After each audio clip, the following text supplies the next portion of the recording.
what is the greatest risk to sustained GDP growth? Let's start with Ross. Well, I think to an extent it's confidence. The job losses of recent have been terrible. We all know about that. I think what's really hurt many people and many businesses is that the people who can spend haven't been spending. And so we need to get those people back, spending and active. At a macro level, the two things that worry me, and they're certainly interrelated, are long-term interest rates and the U.S. dollar. I'm going to say more about that in my remarks further, but those are the two things. If we do see a spike in long-term interest rates, it's going to be very, very hard on an economy that is so debt-laden. So that, I think, has to be the number one. Great. Thanks, Ross. Maria, do you want to follow up? I would say that the concern is the growth in GDP sustainable?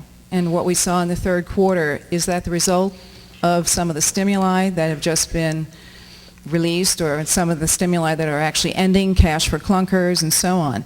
So I would agree with Ross that a lot of what we're seeing now and the concern is sentiment, but I think there is also some genuine concern that without job growth, without income growth, that if the consumers don't return to confidence in spending, that GDP growth rate will not be sustainable. Jobs. That's all it is. It's jobs. The reality is everybody sort of got bent out of shape recently when the unemployment rate went past 10%. Effectively, I think the unemployment rate in this country is closer to 17%. I'll tell you why. Jobs is a very crude indicator of where we are in terms of the return of the consumer to the economy.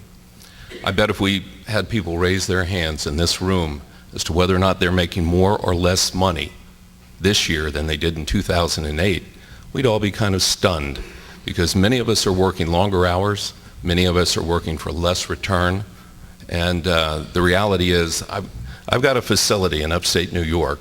It's a 250,000 square foot high-tech electronics facility. The international company that owned that facility picked up that equipment, and they're now making those components in the Philippines.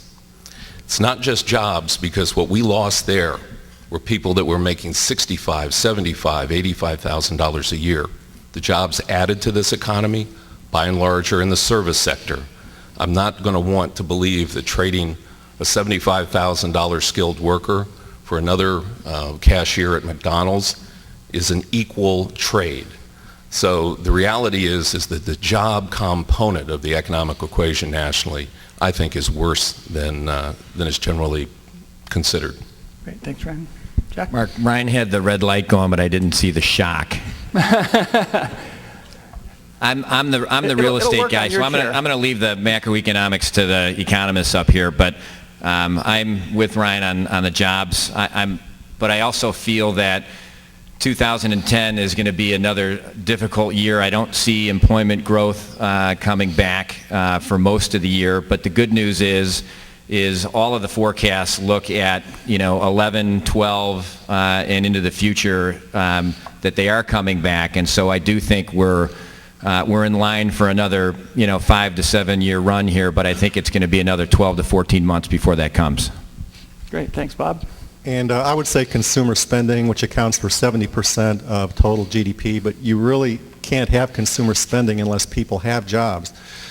Stock portfolios are still down, despite the rally we've seen in the stock markets. Portfolios are still down by around 25% from the peak. People certainly don't have the value store in their homes that they used to, so the only support for consumer spending is employment, is jobs, and people are still uncomfortable with that. And I think there's a big question mark, too, about how quickly consumers will start spending again. In the depths of the downturn, there was some discussion that a whole generation might be traumatized, much like has happened in the Great Depression, where kids who grew up in that era were frugal through their lives. I think that's a little extreme, but I think the big question mark is when consumers will come back, and you really have to have jobs for that to happen. Okay.